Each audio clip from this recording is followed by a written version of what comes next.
What's the absolute best memory you have of your dad? Well, I mean, first of all, let me just say this, Steve. My dad also died at the age of 56 unexpectedly. My dad he was a big guy. My father was 6'4", 285-pound man when he was young and in shape. And then as he got older, he drifted 330, 340, and stuff starts to drop. And so he had heart issues. And I knew that my dad wasn't in great shape, but I didn't know how bad a shape that my father was in. Had gone for knee surgery. I think I left Cincinnati on January 4th, flew out to Vegas to get my knee surgery from the doctors that I used to work with the UFC. I flew back home. I had a post-op on the 6th and flew back home on the 6th. I was supposed to meet my dad on the 7th for lunch or something, and I wasn't feeling really 100% because I just come off of knee surgery and a flight back home from Vegas. So I called my dad that evening and I said, "Hey, Pops, you mind if we cancel and just till tomorrow? I'm just not feeling the best, and we'll grab lunch tomorrow." He's like, "Yeah, sure." So I get a call the next morning. My dad had a heart attack. I was headed down to the hospital when I got the news. I picked up my brother. And then on the way down to Cincinnati, we both picked up my sister. And I'm like looping around lanes. And I had no clue how severe the heart attack was. But when I got there, hobbling in, on a knee surgery and some hobbling into the hospital. This was a hospital where my father worked. He was an ER trauma unit nurse for some years at University Hospital. And we walked in, my father's friend, Mike, met us at the door because everybody that worked at the hospital knew him. And I just looked at Mike. I said, "Hey, Mike, where's my dad?" And he said, "Well, he's not here. He's no longer with us." And I said, "Okay, where'd they take him?" And he goes, "No, Rich, he's not with us anymore." And I'm like, "Mike, I get it. I just need to know where to go so I can go see my dad." Because that's how disconnected I was and shock I was from this whole event. And then I finally understood that he meant that my dad had passed away. So there was that aspect of things, and I didn't realize how bad a shape that put me in emotionally. I didn't have the emotional tools in my emotional toolbox that I needed to deal with my father's death at the time. But being able to reflect on it some years later, true story is that my dad was actually working that morning. He was my father had quit being a trauma unit nurse. He was working at a methadone clinic. He worked at the desk where they distributed out the medication, and it was him and like three or four other nurses and one other doctor that worked in this clinic, and there were four of them in the office that morning. And somebody told a joke, and they were all laughing at the joke, and my father slumped over and like put his head down on the counter. And my dad's a bit like me. He's a little bit of a prankster, and so when everybody quit laughing, the doctor finally looked at him and was like, "Rick, like, get up, let's get back to work. It's time to get back to work." My dad didn't move, and they thought he was just being playful, and they're like, "Hey man, come on, let's get back to work." And he didn't move, and there was like he coded right there, and they performed CPR, and he was gone. But in retrospect, looking at my father's death now, my dad died laughing, literally died laughing. And there really isn't a better way that the Lord could take you, you know? The best memory I have of my father, Steve, is as a young kid growing up, my dad took me to this arena football game in Cincinnati. There was a team back in the 80s called the Cincinnati Rockers. And we went, and I remember being on my way home, we're driving in the car, and I said, "Man, one day I'm going to grow up and be a professional football player." I was not a kid that had the kind of stature, which is hard to look at now given my size and whatnot, but I was not that child. My dad just looked at me like, "Son, you better have a backup plan." And I remember looking at my father saying, "One day, Dad, I'm going to be a professional athlete." So fast forward the clocks, and my dad came to Las Vegas once to watch me defend my title. I just remember sitting there with him before weigh-ins, and my dad, he was having dinner. I was eating ice chips because I was cutting weight. And my dad looked at me and said, I'm really proud of you for what you've been able to accomplish, even when there were some naysayers, even when I said to you, like, have a realistic backup plan. It's like, you didn't, like, you never faltered, like, you kept moving forward. And I later on had a friend point out to me, they said, "Imagine how proud your father must have been that when he showed up in Vegas, because I was named after my dad, that my father looked around Vegas and saw his name, his own name, in the lights on the street signs of all that stuff in Las Vegas." And so that's one of the best memories of my dad, but I could go on for days. Is there a really painful memory other than your father passing? Me and each of my siblings had different experiences with my father. I was his oldest son, and so there was a standard that was set on me that was higher than my other siblings, as often comes with being the oldest sibling in a family. And so I have memories of bearing the burden of responsibility, probably at a younger age than I should have. There was a time when me and my brother were playing around in the old section of our church during the choir practice on a Sunday evening, and my brother got pushed into a fire hydrant and cut his forehead open. And my dad was the choir director. And so I had to go over to stop the choir practice and tell my dad, like, hey, Greg got cut and you might really need to check this out. And it ended up that my brother needed like 6 stitches in his forehead or something like that. And my father looked at me like, how could you let this happen on your watch? I'm like a 10-year-old kid, a 9-year-old kid, whatever, but and we were just clowning around. He got pushed. Like I had no way of stopping this thing, but that was kind of the standard that my dad set. I may have gotten in trouble for things that perhaps I shouldn't have been responsible for, but it also led me to a life of responsibility. I'd say like he ruled with an iron fist kind of guy, he was very strict, and it was yes sir, no sir, yes ma'am, no ma'am type of household, please and thank you. And you didn't ask questions, you were just did what you were told to do, kind of like you were given marching orders, and like a chain of command in the military, you just unquestionably follow orders. And so in that kind of household, the positive side of that was you knew exactly what to expect. There never was any kind of question, but there were hard times and there were easy times, and it's shaped me into the person that I am today for sure. At one point, you're a school teacher, and then you come to your folks and you say, "Oh, hey, by the way, I'm going to become a UFC fighter." Tell me a little bit about your father's response to that. My dad went back to university at a later age in life. He was one of them screw off teenagers that barely graduated high school. And honestly, his teachers probably graduated him just so they wouldn't have to deal with him the following year. But he went back to university, I would say in his early 30s. I mean, my father had 4 children at that time, working one full-time job, a part-time job at like a local convenience store slash gas station. When we grew up poor, man, my father on Saturdays would umpire softball games for extra money.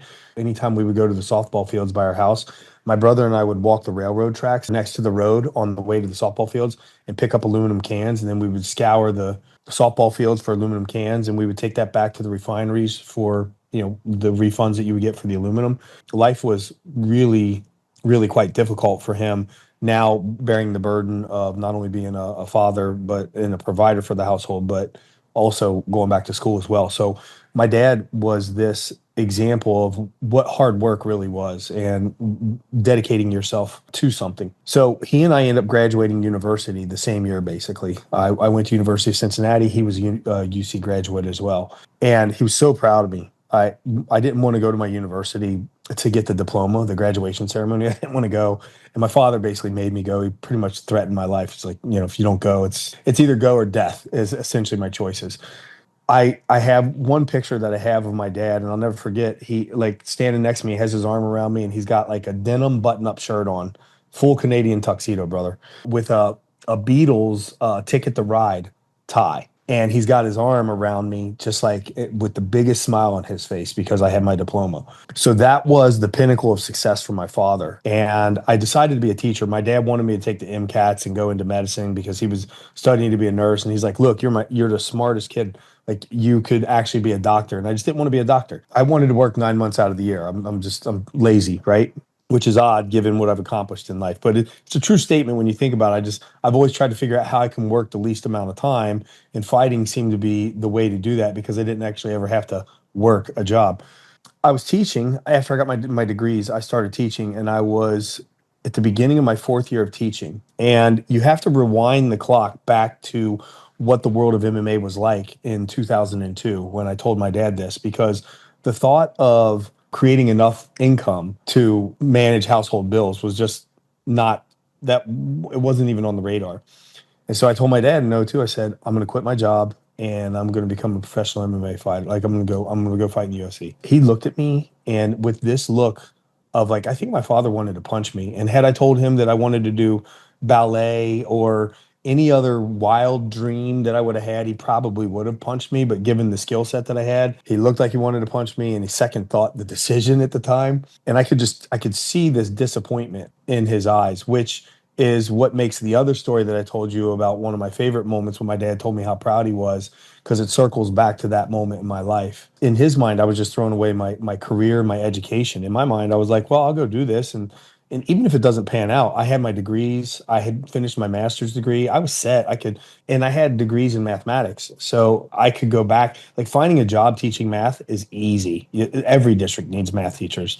So for me, it was just like, this would be easy to return to. But my dad at that moment saw me as making this unrealistic, stupid decision And when I look at it at this age now, and I think back, if I was in my father's shoes, I would look at me and be like, "What are you thinking? Like your brain isn't scrambled, your head is intact, you have all your teeth, you have a degree, like you have a career, you're putting away in your retirement accounts, like you're creating that future. This is what we worked for. We're stopping this generational poverty that we've been a part of, and you just want to go play fight with people." Well, I could see why my dad would have thought that way, but yeah. So I told him, I said, "Well, this is what I'm going to do." So when you fast forward the clock to him being in Vegas, watching me defend my title, and him telling me how proud I was, it it brought even more meaning to that moment in my life. Was your dad still alive when you were inducted into the Hall of Fame? No, that was I was inducted 2019. My dad died in '08, so he didn't even get to see the tail end of my career. He saw my ascent, and he saw my championships, my defenses. He saw what he needed to see. I can't even count the number of times that I saw my father go over to a friend's house in the middle of February to change their brakes on a Saturday morning when he was working a full-time job, working a part-time job, refereeing, umpiring softball games and all this stuff. And then on a Saturday when there's 6 inches of snow in the middle of February, out there changing a friend's brakes. I can remember a couple summers when we were building the new wing of the church when I was a kid, when I would go to my dad's house on the weekends because my mom and dad were divorced. And we would spend our Friday evenings and Saturdays working at the construction site for the church.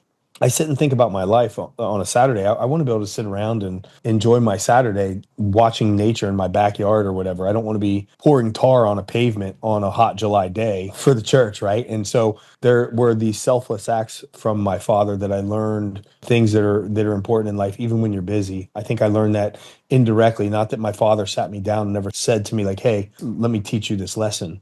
When you want to testify to somebody about your faith, it's like they can see it in you. I can see this in my father, like it was ingrained in him that I will sacrifice my Saturday morning before I go do what I want to do to help a friend out who needs some breaks.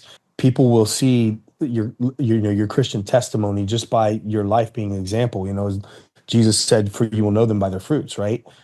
When I was a young kid, we went over to my stepmother. I think it was like her cousin's house, and her cousin was married to a Korean man. So when we pulled up to the driveway, my father, he turns around and he looks at me and he says, "Listen," he said, "we're going to go sit down and we're going to eat." He said, "If they hand you all chopsticks," he said, "if you don't know how to use them, figure it out. Do not ask for a fork and a spoon and a knife. Do not disrespect these people and do not embarrass me. Do you understand?" We're, "Yes, sir." So we go inside. I've never used a pair of chopsticks before, other than like playing around with them and trying to manage these chopsticks. And they had two daughters, and their daughter's about me and my brother's age, and we're sitting there eating and fumbling these chopsticks around. The girl looks at me, she says, "Would you like a fork?" And I'm like, "Oh no, no, no, no, no, I'm good, I'm good." I'm like, "I'm just fine. This is easy." And she's kind of looking at me like it doesn't look very easy. That was kind of something that my dad taught me: respect other people's way of being there, whether it's a cultural thing or whatever. Like, we're a guest in someone else's house. I don't know, probably about 25 years later, I took my father to eat at this sushi restaurant, and we order the sushi. When the server brings all the sushi and we have chopsticks on the table, he kind of grabs the guy's arm and says, "Hey, could you do me a favor and bring me a fork? I don't." And I looked at him. I said, "Oh, are you kidding me right now? Like, are you serious?" And I looked back. I said, "Don't you dare bring him a fork. Don't you dare bring him a fork." I was like, "He'll figure these chopsticks out." And I told him the story, and he's like, "That doesn't sound like something I would say." I was like, "You're so full of crap, so full of crap." So my dad was very hard about things. So there was this one day that we came home from church when I was a kid, and my dad was grilling out, and he says, "What do you want to eat?" And I said, "Give me a brat." I said, "Yeah, give me two of them." And my dad, we go back and forth. He said, "You can't eat two." And I said, "Oh yeah, yeah, I can." He's, "No, you can't." I said, "Yeah, I can." He's like, "All right." We had a rule in our house: if food gets put on your plate, you eat the food, right?